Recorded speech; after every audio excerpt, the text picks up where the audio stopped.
Marie, ayant appris le décès de Chantal, se rendit la même nuit à la morgue pour identifier le corps. Celle-ci était totalement méconnaissable. Elle a pu la reconnaître grâce à une cicatrice d'enfance qu'elle avait sur la main droite. En effet, Chantal était promotrice de salon de beauté. Elle était très belle et très soignée. Mais quelques heures après sa mort, elle ne ressemblait plus à rien. Elle avait totalement noirci, maigri, un peu comme si elle avait été vidée de son sang. On aurait dit qu'elle avait vieilli de plus de 30 ans.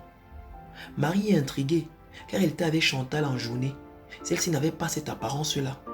Elle savait au fond d'elle que c'était dû au pacte brisé par Chantal. Et ceci augmenta un peu plus sa vigilance. Environ un an plus tard, Annie vint passer les fêtes de Noël accompagnée de son fils chez Marie, sa sœur.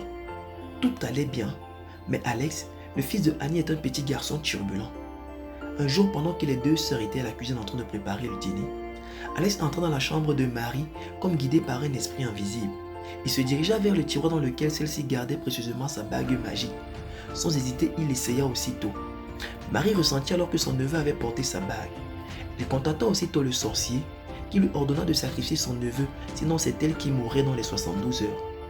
N'ayant pas d'autre choix, elle empoisonna son neveu pour sauver sa tête. Et Annie, sa sœur, n'était au courant de rien. Marie régla tous les frais pour les obsèques de son neveu et se vit ainsi passer pour la bienfaitrice de la famille. Ce fut le premier crime de Marie. Elle commit encore deux autres, un amant et un ami qui avaient essayé sa bague. Plus tard, Marie rencontra un homme, Charles, de qui elle tomba éperdument amoureuse. Ils envisagèrent de se marier et de fonder une famille. Elle lui montra sa bague magique et sans toutefois lui expliquer pourquoi, elle lui fit promettre de ne jamais l'essayer quelles qu'en soient les circonstances, chose qu'il accepta. Ils vivaient le grand amour et chacun réalisait le rêve de l'autre.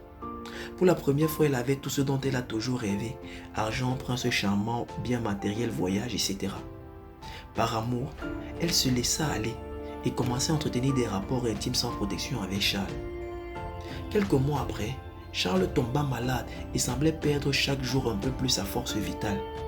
Marie, totalement déboussolée, car pour la toute première fois qu'elle avait enfin tout ce dont elle avait toujours rêvé, se voyait déjà en train de perdre tout cela.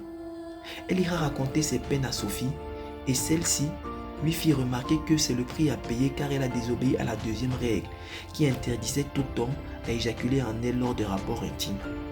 Sophie lui fit également remarquer que si jamais elle tombait enceinte, elle devait également sacrifier cet enfant pour maintenir sa fortune et rester en vie. Mais pourquoi? Pourquoi tu nous as fait ça? S'écria Marie en pleurant. Par ta faute, Chantal est morte. J'ai tué 3 personnes et maintenant c'est mon fiancé que ton sorcier et ses démons veulent sacrifier. Je n'ai rien fait, répondit Sophie. C'est vous qui êtes venu me voir et m'avez demandé quel est mon secret. Chaque chose a un prix et voici le prix de la voie qu'on a choisie, celle de la facilité. J'ai moi aussi dû faire des sacrifices. J'ai tué ma mère et ma petite sœur. J'ai dû me rendre stérile pour pas tomber enceinte car je ne supporterai jamais sacrifier mon propre enfant. T'aurais au moins pu nous parler des risques avant de nous envoyer chez ce sorcier. T'as gâché ma vie et celle de Chantal. Plus jamais je n'aimerais avoir affaire à toi. Quelques jours plus tard, Charles, le fiancé de Marie, rendit l'âme et celle-ci fut plongée dans une très grande tristesse. Plus rien n'avait de l'importance pour elle, ni son argent, ni ses maisons, encore moins ses voitures. Mais notre amie n'était pas au bout de ses peines. Des semaines après l'enterrement de Charles, Marie, prise de nausée, se rendit très vite compte qu'elle était enceinte. Elle entra dans une grande joie, car elle avait un souvenir vivant de l'homme qu'elle aimait. Le ciel venait de lui offrir un nouveau but dans la vie, celui d'élever son fils dans la droiture. Tout allait de nouveau bien dans la vie de Marie, qui avait repris des couleurs, jusqu'au jour où sa grossesse atteignit 6 mois. Le soir même, le sorcier Achou l'appela pour lui dire que les esprits réclamaient le sang de son bébé, car celui-ci leur appartient. Il lui ordonna alors de le donner en sacrifice au travers d'un rituel. Ainsi, au bout de 3 mois, quand il naîtra, il sera mort-né. Marie, sans hésiter, refusa catégoriquement d'obéir au sorcier, et celui-ci la mit en garde qu'en cas de refus de sa part, c'est elle qui sera sacrifiée à la place du bébé. Mais elle n'avait rien à faire des menaces de ce sorcier.